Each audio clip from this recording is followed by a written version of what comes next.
Shalom, salam sejahtera untuk kita semua. Perkenalkan, nama saya Denny Frimsa Gregorus Tarigan dengan NIM 210300636. Saya dari Prodi Peternakan Fakultas Pertanian Universitas Sumatera Utara.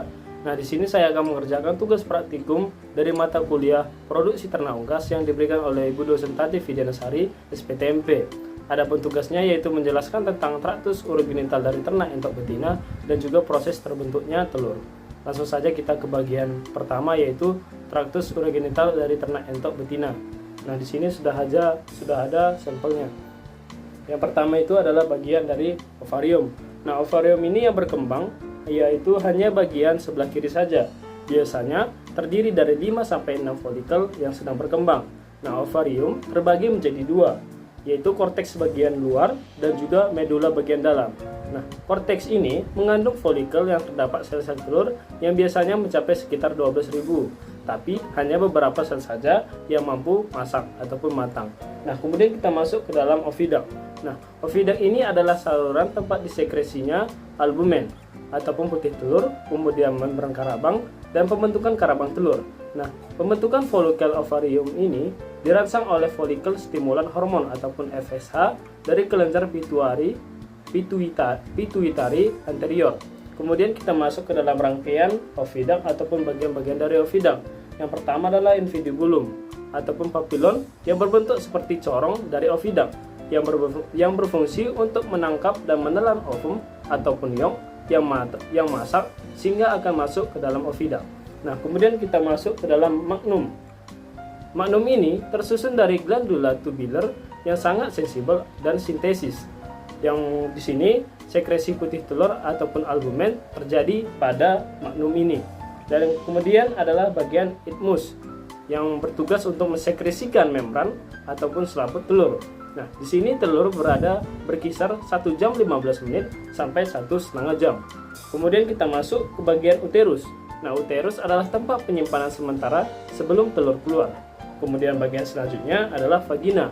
Vagina ini selama proses reproduksi telur, normalnya telur tinggal di sini selama beberapa menit saja. Namun dalam keadaan lain ataupun keadaan tertentu dapat tinggal selama beberapa jam. Nah, pada bagian ini juga terjadi dua fenomena, yaitu dehidrasi putih telur ataupun plumping, kemudian terbentuknya kerabang telur. Nah, warna kerabang telur yang terdiri di atas sel porfirin akan terbentuk di sini, yaitu pada akhir dari mineralisasi kerabang telur. Kemudian bagian terakhir adalah kloaka. Nah, bagian ini merupakan bagian terakhir dari saluran urogenital dari ternak entok betina ini, yang merupakan saluran dikeluarkannya telur.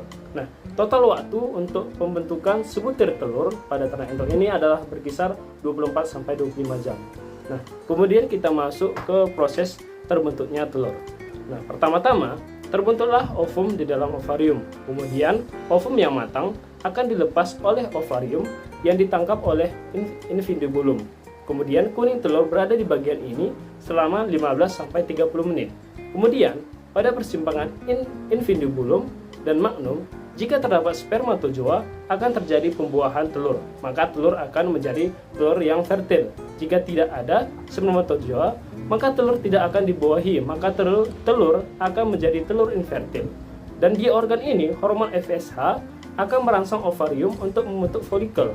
Kemudian, kuning telur yang telah terbentuk semakin lama akan semakin besar.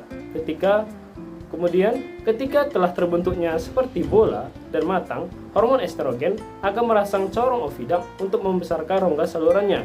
Selanjutnya akan terjadi ovulasi, yang mana selaput pembungkus dari folikel akan pecah sehingga folikel tersebut terlepas dari ovarium.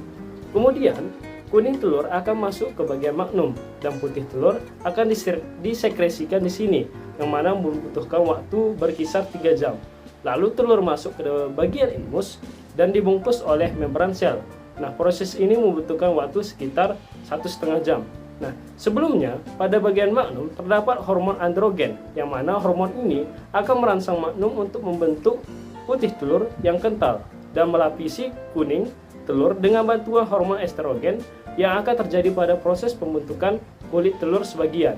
Nah, selanjutnya telur masuk ataupun diteruskan ke uterus. Nah, di sini terjadilah proses pembentukan karabang telur yang membutuhkan waktu sekitar 18 sampai 21 jam. Nah, kemudian telur akan didorong menuju vagina yang merupakan tempat penyimpanan telur sebelum telur dikeluarkan dari kloaka.